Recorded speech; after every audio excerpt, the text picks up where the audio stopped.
So I guess, first of all, thank you very much for joining me on what is our first TRIA Talks Tech series.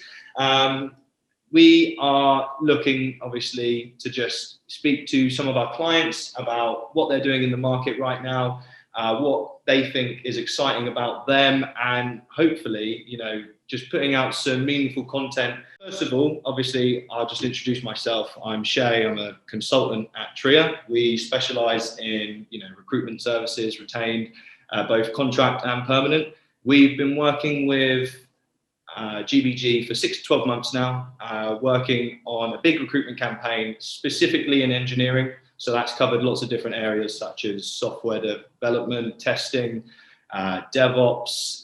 We've explored lots of different areas. And today I'm talking, obviously, with you two. And if you just want to introduce yourself for me, let me know just a quick snapshot of what you do at GBG.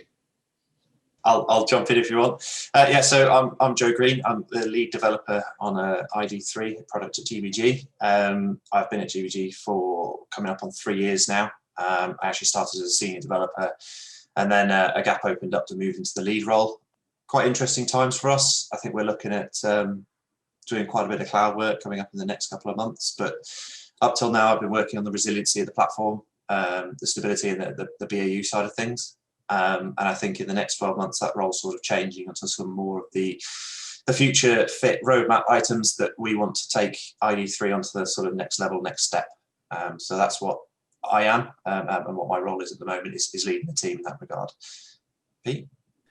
Hi, so Pete Willingham. I'm the software engineering manager for Identity. So Identity is a division within GBG, where we have lots of different products that essentially set out to answer questions for our customers around identity. Lots of those different products. I look after different ones, including product Joe works on, and a couple of others around both the UK and internationally. We have development squads specifically under my part of the business in the UK, quite a few in the UK, but also in Malaysia, Kuala Lumpur, Spain, in Barcelona, and Turkey in Mersin.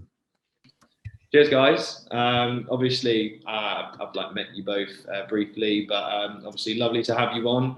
Thanks for the quick introductions. You've already covered a little bit there of what I was first going to delve into, which is the idea that GBG is a global company, and I guess would you at its core say a global software house, because you're producing software solutions, etc. And it's weird, obviously, when you're a global company, sometimes it's just the way it is. When it's B2B, not many people have heard of the actual company, but probably more or less everyone has somewhat been exposed to one of your products in some way or another, because of the amount of companies that you're obviously working with and the way in which they use your technologies you provide to them. Joe, obviously, you mentioned earlier that you are one of the lead developers on the GBG ID Scan product. Is that right? ID3 Global. ID3 Global, sorry, it's the big one. So, and that is the idea of being able to verify the identity of anyone globally, if I was to summarize. But actually, in terms of what you and your team are working on now, and what perhaps the roadmap looks like for the next 12 to 18 months, what is that?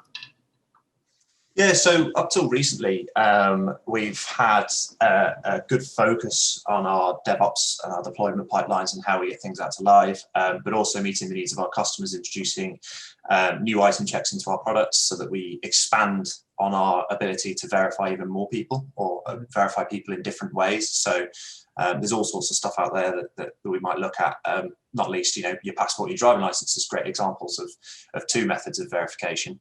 But in terms of the next sort of 12 and 18 months, ID3 has been a growing product over many years, and it shares all the commonalities of a growing product, right? So we're very much moving towards a full cloud-hosted environment rather than being a managed service.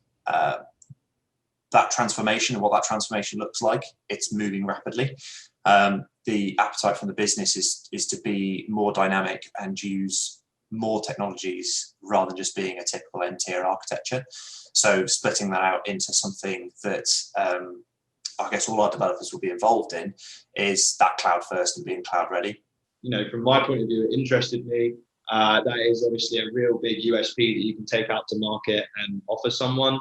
So then in terms of the actual, I don't know if this is you can't say because it's the secret source of GBG, but when you're actually talking about the APIs that allow that process to happen that quickly, and obviously you explained it somewhat there, what does that look like for a developer actually working on? What is the process of making that happen, Joe?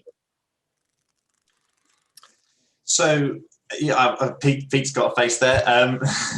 So in terms of, obviously I can't, I guess, reveal intellectual property of the product, but I think in a nutshell, it's not unsurprising that our customers understand that when you integrate with us, we talk to and verify your identity with a number of different data sources from throughout the world, and that's interesting in many ways, not least because you might be validating a record that's in China, and how does the Chinese validation process work, or how does the validation process work in Australia? And not least, combining all those, you've obviously got things like data protection regulation between different countries, different economic areas, which causes some complications that you've uniquely got to take into account. So how does GDPR affect something that might be something from the USA? For example, you take quite a bit into account there, but there's a lot to do. I think in terms of our partner integrations and who we integrate with, there's understanding how their third-party APIs work, understanding how to integrate with them. You've got to think about resiliency. So what happens if that partner goes down or is unavailable? We deal with issues related to things like global DNS. Some things you'd think, okay, well, I'm just calling, typically, if I'm calling an order point down the road, maybe DNS isn't as important. But if there's a problem in China and we're trying to call a Chinese supplier, you suddenly got a global DNS thrown into the mix. So a sort of a distributed approach where you've got to take a little bit more into account, I think, than you probably normally would. Okay. Certainly integrating with things even locally. It's all over the world, which is enjoyable and challenging at the same time. Yeah, cool. Okay, and if we just kind of look more at the specific technology around that, because I think when we've had conversations with people, I think for someone previously we've spoken to quite a lot is Chief Engineer Chris Butler. Yep. And when we've spoken to him, he has obviously spoken a lot about how you're going for a big modernisation program. He called it the biggest in 30 years. You're looking to modernise across different aspects of engineering and IT. So what is actually happening on the ground now in engineering to catch you up to speed? So yeah, we've got lots of different work streams going on at the moment. GBG is a business of many products, and some of that is homegrown, our own ideas. There's also, we've had businesses join us. We've been lucky enough to add products to our portfolio over the years. So each different product is at a different phase of its life cycle in terms of maturity and also in terms of the technology that sits under it. So there are lots of opportunities to sort of address that. So in terms of where we are at the moment, we've got everything from,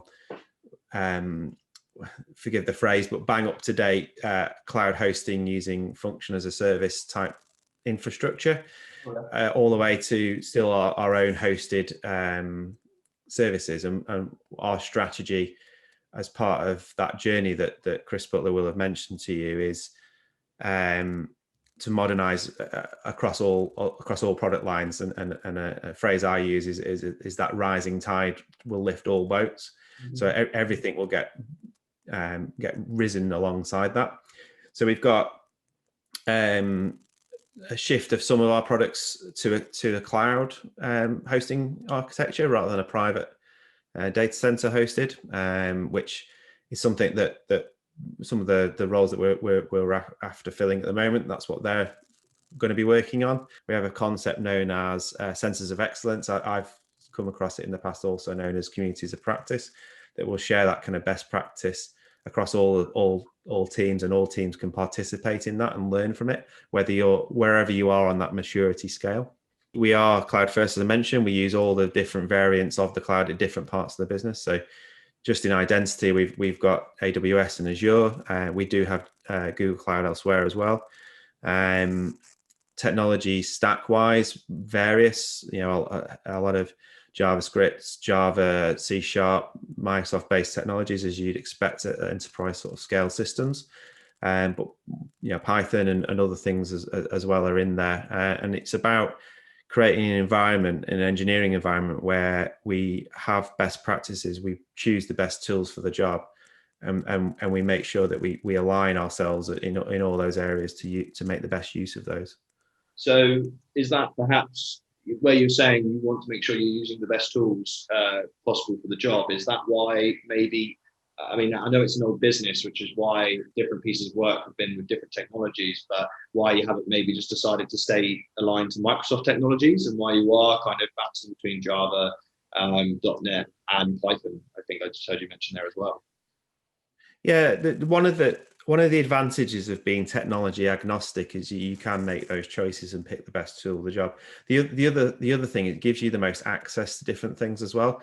So if you can imagine, if we were only after a certain technology stack, then we wouldn't be able to grow as T-shaped engineers ourselves and understand more than just one thing. And we also would have a very narrow section of a narrow view, echo chamber almost of the kind of people that would be working with us. If that's what they're experienced in and that's all we look at, we end up just with more of the same. So there are lots of benefits of a technology agnostic environment. It doesn't mean that we don't have specialists. We absolutely have specialists, because they're the ones that will lead that thought in that area. But it means that it means we have exposure and expertise in a few areas rather than just one. And T-shape is definitely something that a lot of businesses will go to in order to address that. Okay, I'm not sure if this is something I've picked up of conversations I've had with you over the last couple of weeks, Pete, but I know you don't like the term, but the Spotify model, as you said, you hate to call it, but is that something, trying to better align testers, engineers, and DevOps so that they all kind of have an idea of each other's skill sets and how that will help you grow to that cloud-first approach? And am I along the right lines there? Is that something you're looking to pursue? Yeah, you are along the right lines. The reason why I don't like Spotify is that actually Spotify don't work like that. They just put it out as a discussion at the time. So it's not that I hate the Spotify thing. I'm not anti-Spotify. It's just that a lot of people say the Spotify approach, but actually that there is no such thing as the Spotify approach. And actually that's kind of true in a lot of things. That the point about the team sizes. So each team should be as vastly as possible independent and self-managing. So they have their own backlogs. They have all the skills in the teams to need it, and that's something I'm super passionate about, because a team that is able to be self-sufficient in that way has everything needed to deliver it, and therefore will live and breathe the success of their work. So that includes a team having all the right components in that mixture, developers that can address all the technology needs. Platform engineer, DevOps is a culture, not a role, but we often use those two terms interchangeably, a platform engineer or DevOps engineer. QA automation and a product owner. As well, in certain products, it's relevant to have some DBA input, particularly where you've got large scale relational databases. So that's relevant in some of our squads. Some are less reliant on relational databases, so don't need that role as much.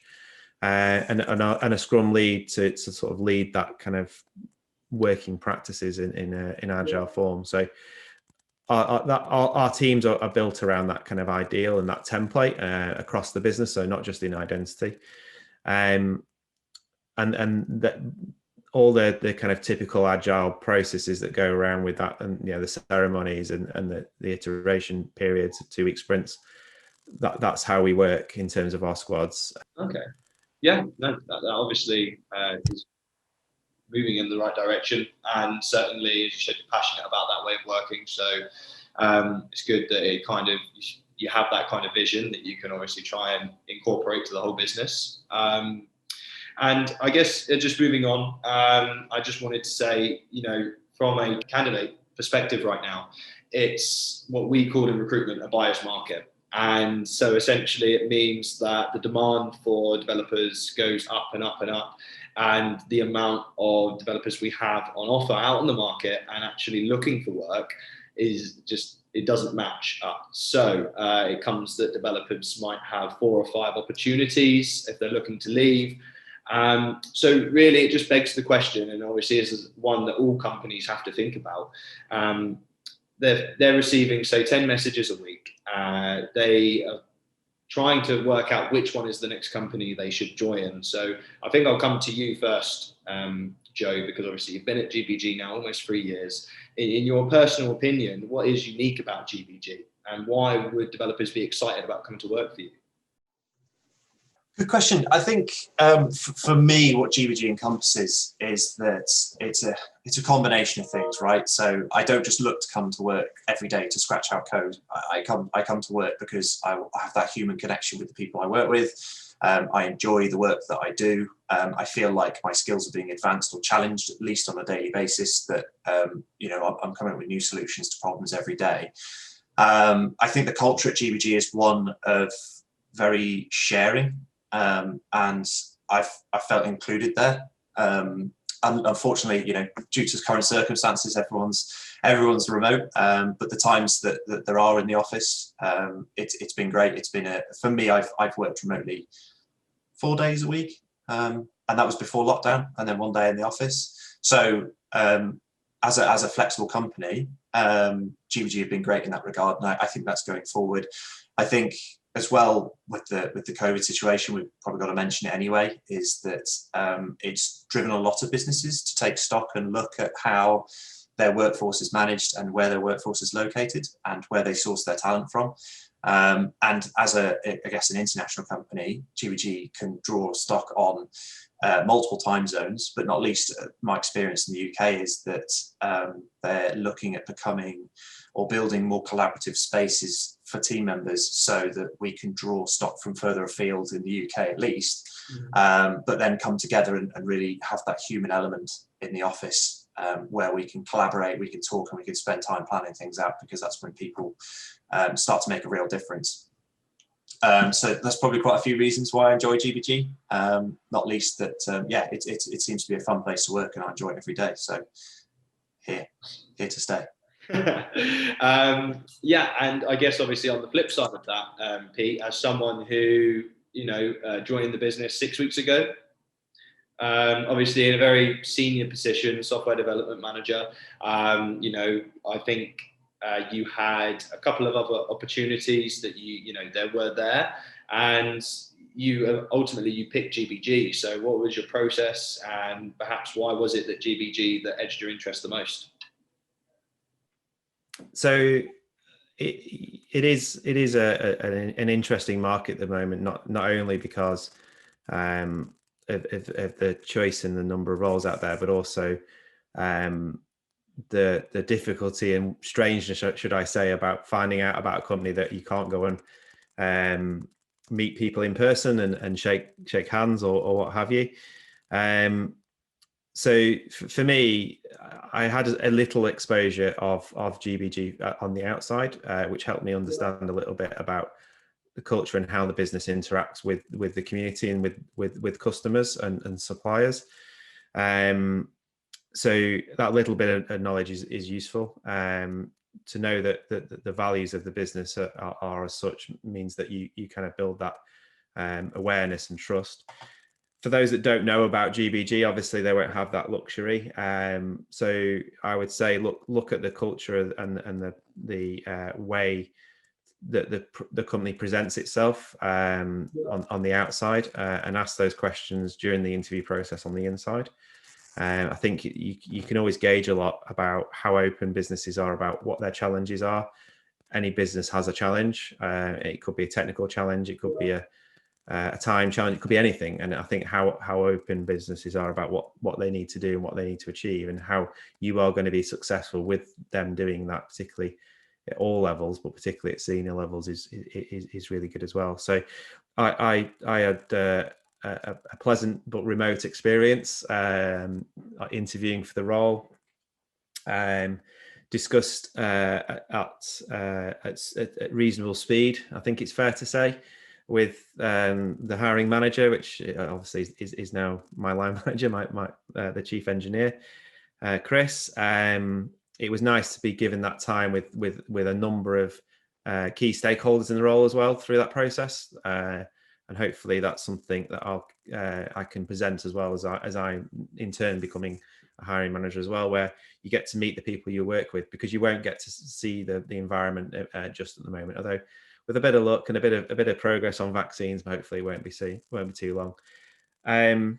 And also see what other people that you know or have contacts with. 3 degrees of separation. You probably know someone somewhere that knows someone somewhere. And as it turned out, I did know a few people who weren't in the business anymore, but spoke very highly of the business. And I think that says a lot when, even though someone isn't in the business today, they remember fondly X number of years ago when they were. So yeah, I think that says a lot about the business. And I think as a just quick shameless plug, I think I have to just mention that it was TRIA who placed you. Not myself, but one of our consultants, of course, found the amazing talent that is Pete and is now enjoying his time at GBG. Shameless promotion.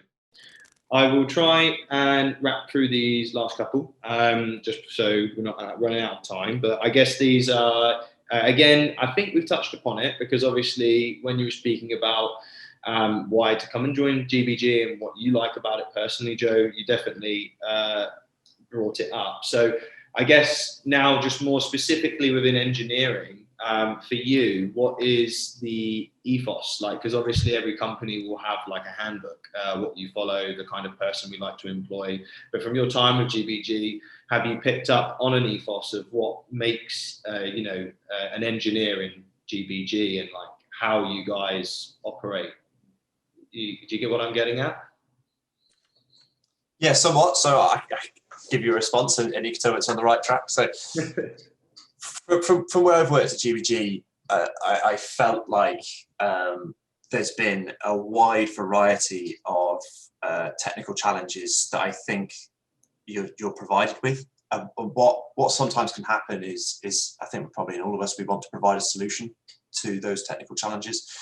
And what I've enjoyed at least is that you can propose technical solutions that might be somewhat less than typical, and not following the status quo, and not doing it the thing it's always been done.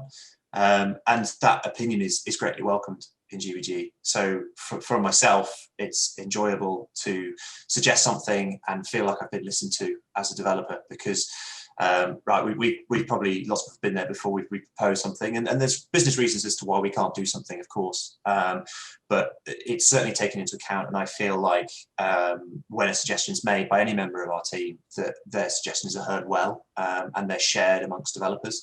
I think that the point is to take the well-educated risks, well-understood risks, so that we're not stifled by red tape or no-go zones. For me, it's about progression and improving the service, not just from ourselves technically. We could be a little bit selfish and say as developers we want to build the technical perfection into our product. Of course we do, but also things that would help and make it great for our customers, because they're the people that use it, and the people who support our customers too, whoever that might be and wherever they might be on the planet. So you've got to think on your feet a little bit more. But easily you're heard. That's a big thing for me, is that proposing something, being listened to, and implementing it is really, really rewarding. And it's not just what's prescribed. Oh, nice. And then obviously, I know you said that you was already working 4 days remotely anyway prior to this all kicked in. So would you say, all in all, the working practices and the way the engineering team runs hasn't changed an awful lot since coronavirus happened?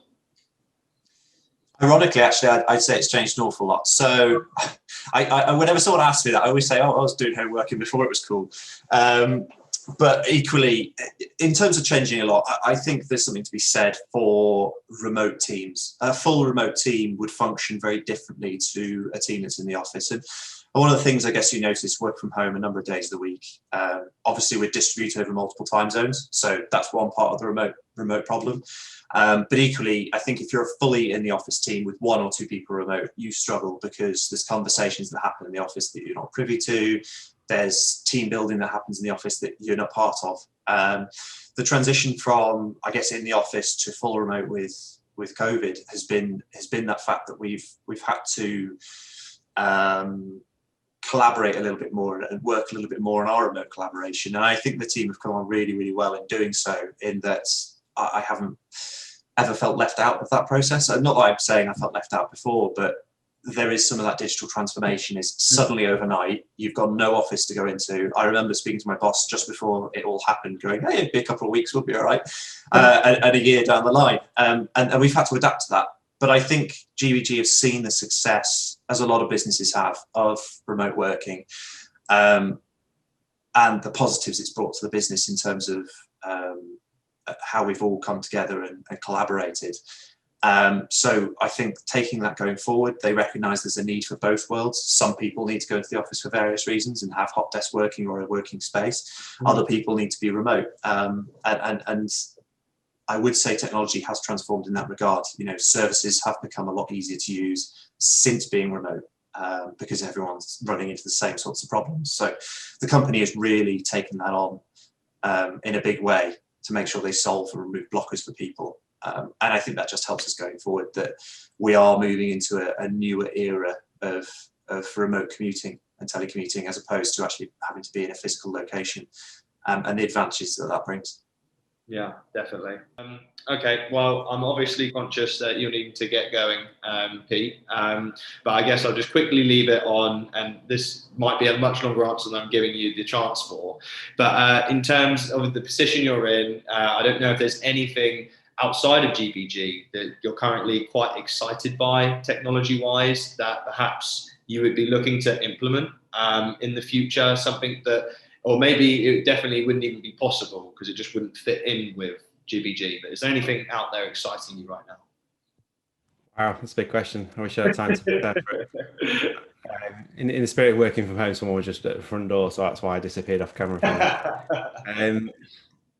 So I think that there's a lot of opportunity around data and machine learning, although it's very fashionable to talk about those two topics. I think particularly in our sectors and areas of the industry, there's a lot to go at with that.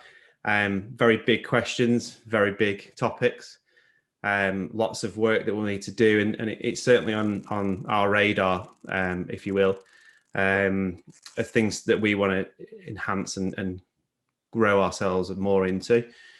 It excites me because I think whilst there are many applications to that, a lot of what we can do is on the learning side. I think we can speed up decisions, speed up people's journeys by using and learning and letting the data teach us things about the way things go. So we work in a regulated industry, so we have to be mindful of privacy, and it varies widely across the world in different ways, and we are a global organization, so we need to make sure we're responsible with that. But there is a lot of opportunity as an organization to make use of large scale data, machine learning, and the opportunities that may bring. That's great. I'm sorry, it was on a very small little bullet point at the bottom, so it was kind of snuck in there. But Pete, I really appreciate you making the time. Really appreciate you making the time for this. You can quickly jump off if you want, and then if you don't mind, Joe, you can just finish up on that one as well. But yeah, All right. really Shey, I'll see you that, Pete. in a bit. Have a good one. Cheers, Pete. But yeah, so obviously just following on from that, you know, someone that's, you know, in the know, developing coding every single day, it doesn't have to be anything groundbreaking, but just even if it's a technology that you're quite wanting to use or you'd be quite excited to use. Yeah, I think from my perspective in a technology orientation, one of the things I really enjoy looking at and understanding and building upon is resiliency and how your platform reacts to volume, how it reacts to outages elsewhere in the world, and sort of that chaos monkey effect. I think that Netflix talk about is that go in there and unplug a server, and what does that look like? How does your platform perform and behave? I think that the big ticket items like machine engineering are excellent items, and there's certainly a remit for it. But one of the things that has always been apparent is, you know, how do you deal with a denial of service attack? How do you deal with nation states having a poke at you? How do you deal with a